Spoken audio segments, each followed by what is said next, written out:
Welcome to the Hope for Today podcast. Today is day 15. Today, we're diving into, well, one of the most powerful and beautifully structured stories in all of Scripture. It's the final act of Joseph's story. The Great Reconciliation. It's all about providence, forgiveness, and the transformation of really completely broken family. Exactly. And it all begins under immense pressure. The famine is back, it's severe, and Jacob has to send his sons back to Egypt for food. But there's that huge problem, that impossible requirement hanging over them from the last trip. Right. The ruler of Egypt, who of course we know as Joseph, was crystal clear. You will not see my face unless your youngest brother is with you. And this just paralyzes Jacob. His greatest fear, losing Benjamin, Rachel's last son, is, for him, even worse than the threat of starvation. It is. The family is stuck. And this is where we see one of the most incredible character shifts in the whole narrative. Yeah. It has to come from one of the brothers. It comes from Judah. Mm-hmm. You have to stop here for a second, because this is the same Judah who saw his brother in a pit and suggested, hey, let's make a profit. Let's sell him for 20 pieces of silver. He was mercenary. But now he steps into this role of a sacrificial guarantor. How does he do that?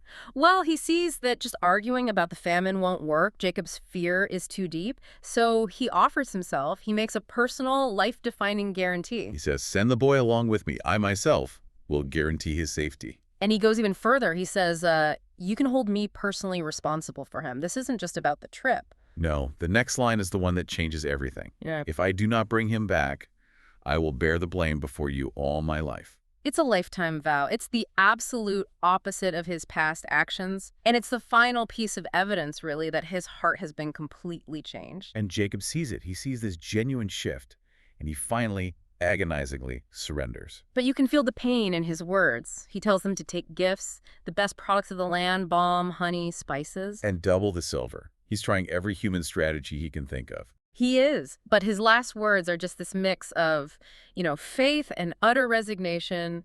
May God Almighty grant you mercy.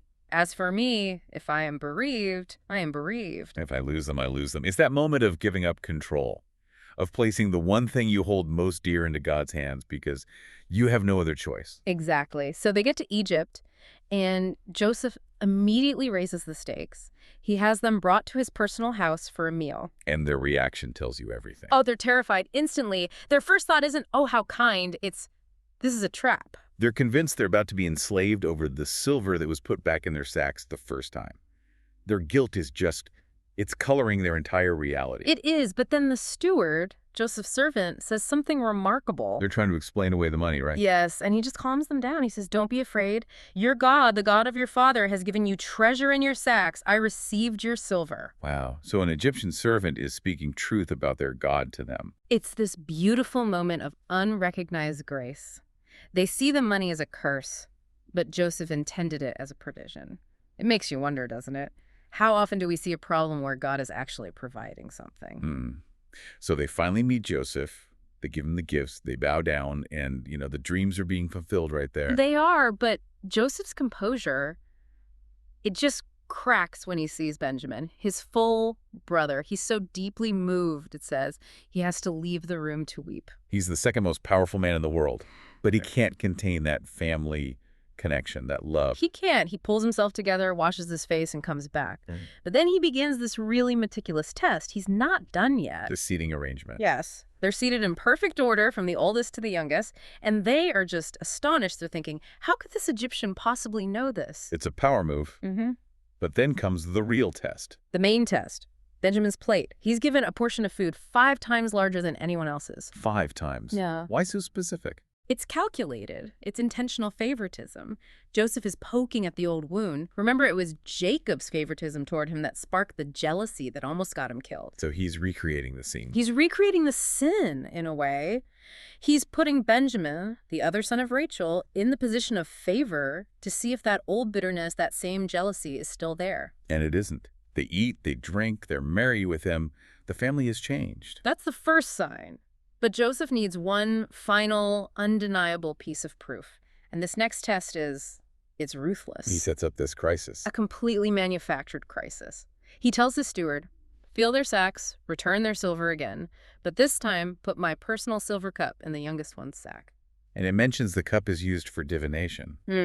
What's the significance of that? Ah, that's part of the disguise. He's playing the part of a powerful Egyptian ruler. This isn't just any cup. It's a tool of his power, a state artifact. Stealing it isn't just theft, it's like an act of treason. So he's framing Benjamin for the most serious crime possible. The most serious crime imaginable, all to isolate him and force his brothers to make a choice. They leave, they're happy, they think they've succeeded, and then the steward catches up to them with this terrible accusation. Why have you repaid good with evil? And the brothers, they're so sure of their innocence, they make a fatal vow. They walk right into the trap. Completely. They say whoever has the cup will die, and the rest of them will become slaves. They're staking their entire family's future on their integrity. And the steward does this dramatic search from the oldest all the way down to the youngest. And of course, the cup is found in Benjamin's sack. Catastrophic. The absolute worst case scenario they could have imagined. They tear their clothes. They know, even though it's a setup, that this is somehow the consequence of their past guilt coming back to them. So they're dragged back to the city, and Joseph offers them what seems like an easy way out. It's the final turn of the screw. He says, "Only the one who had the cup will be my slave. The rest of you can go home in peace." And this is the moment. This is the exact same choice they faced with Joseph. Abandon the favored brother, save your own skins. But they don't. Instead of betrayal, we get intercession. Judah steps forward. He stands before this powerful ruler who he thinks is a stranger, and he lays his family's heart bare. He talks about their father's grief over the other son he lost, Joseph. He explains how Jacob's life is closely bound up with the boy's life, that losing Benjamin would literally kill their father. He's showing this profound empathy, this understanding of consequence that was just completely absent all those years ago. He is owning the family's pain. And then he does it, the thing that completes his transformation. The ultimate act. He offers himself as a substitute. He begs Joseph, "Please let your servant remain here as my lord's slave in place of the boy." He's making good on his vow to his father. In the most profound way possible. He is sacrificing his own freedom to save his brother and preserve his father's life. It's the polar opposite of the man who sold his brother for profit. The test is over.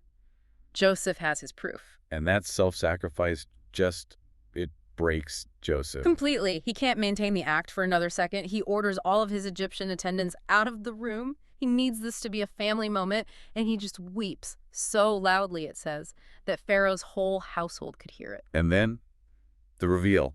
I am Joseph. Is my father still living? And his brothers are just speechless, frozen, not with joy, but with terror. The man they sold into slavery is now the man who holds their lives in his hands. They're expecting revenge. But that's the last thing on Joseph's mind. And this, for me, is the core teaching of the entire story. This is the heart of it. Joseph immediately shifts their focus off of their guilt and onto God's sovereignty. He tells them, do not be distressed and do not be angry with yourselves for selling me here. Which must have been the most stunning thing for them to hear. And he tells them why. He reframes their evil act. He says, "It was to save lives that God sent me ahead of you." He doesn't say God caused it, but that God used it. Precisely. He even says, "It was not you who sent me here, but God." It's this incredible perspective that God can take the absolute worst of human sin and betrayal and weave it into a plan for redemption and preservation. So their failure wasn't the final word? Not even close. Joseph wasn't just saved from them. He was sent ahead of them, sent to this exact position of power to save the entire family line and preserve the promise God made to Abraham. So after this incredible emotional moment, Joseph becomes practical again. He's got a plan. He does. He says, "Hurry, go back to my father. Tell him God has made me Lord of all Egypt. And bring everyone, the children, the grandchildren, the flocks, the herds. Bring the whole nation down to Goshen." Where he can provide for them. For the next 5 years of famine. This isn't just saving them from starvation. It's a national deliverance. And even Pharaoh gets in on it. He's pleased, and he offers them the best of the land, carts for the journey. He even says, never mind about your belongings. It's just total, overwhelming provision. They left as desperate men begging for food, and they're returning as the honored relatives of the ruler of Egypt. So they get back, and they tell their father this unbelievable news. Joseph is still alive. And Jacob, he's just stunned. He can't process it. It's too much. Until he sees the proof. When he sees the Egyptian carts that Joseph sent, that physical evidence, then it says his spirit revived. Decades of grief just lifted in a moment. And he makes that final declaration of faith. I'm convinced my son Joseph is still alive. I will go and see him before I die. The fear is gone, replaced by this journey of faith. And that whole arc, from Jacob's fear to Judah's sacrifice to Joseph's forgiveness, it all points to this one incredible truth, that God's plan is always long-term and his heart is always for preservation. It encourages you, when you're in the middle of something confusing or painful, to try and look beyond the immediate hurt. Yes, to trust that even through our failures or the wrongs done to us, a much grander redemptive purpose is being worked out. Your worst day is never the limit of God's power to bring good from it. That long view really does change everything. It shifts your focus from asking, whose fault is this, to asking, what good is God bringing from this? That's the heart of it, a perspective of providence. And that was it for day 15. Meet you on day 16 tomorrow.